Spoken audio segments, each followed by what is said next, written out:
చాలామంది ఇంట్లోనే వారి డబ్బును దాచుకుంటారు. వారు రోజువారీ ఖర్చులు, అత్యవసర పరిస్థితుల కోసం ఈ నగదు ఉపయోగపడుతుంది.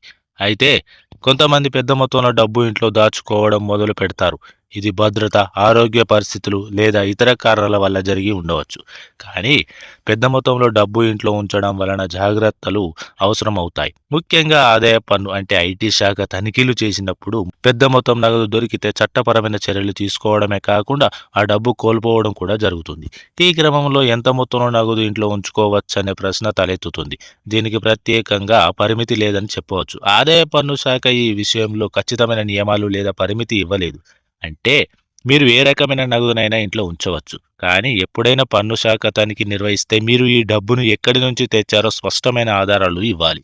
మీ నగదుకు సక్రమంగా సంపాదించినదైనా లేదా అవిశ్వసనీయ వనరుల నుంచి వచ్చిందా అనే ప్రశ్నలు తలెత్తవచ్చు.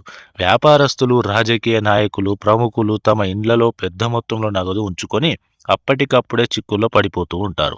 ఇలాంటి పరిస్థితులు అధిగమించడానికి మీరు మీ వద్ద ఉన్న నగదును సంబంధించిన అన్ని డాక్యుమెంట్లను సేకరించి ఉంచుకోవాలి.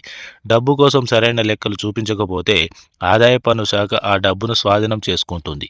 కేవలం వ్యాపారం చేసేవారే కాదు, వ్యవసాయం ద్వారా వచ్చిన ఆదాయం ఆధారపడి ఉండాలి. వ్యవసాయం నుంచి వచ్చిన డబ్బుకు కూడా అన్ని రసీదులు, బిల్లులు ఉండాలి. సరైన ఆధారాలు లేకపోతే పన్ను శాఖ చర్యలు తీసుకోవచ్చు.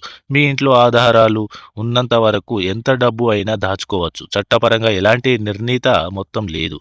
డబ్బు కాపాడుకోవాలంటే మీరు పన్ను చెల్లిస్తున్నారా, అదేవిధంగా ఆ డబ్బును సరైన పద్ధతిలో సంపాదించారో అన్న విషయాలను నిరూపించాల్సి ఉంటుంది. ట్యాక్స్ ఎగవేతపై చట్టం ఉలికి తీస్తుంది కనుక మీ దగ్గర ఉన్న నగదుకు సంబంధించిన అన్ని ప్రూఫ్స్, పన్ను చెల్లింపుల వివరాలు సమర్థంగా ఉంచడం చాలా ముఖ్యం. తద్వారా ఈ ఇబ్బందులు లేకుండా నగదు నిల్వ ఉంచవచ్చు.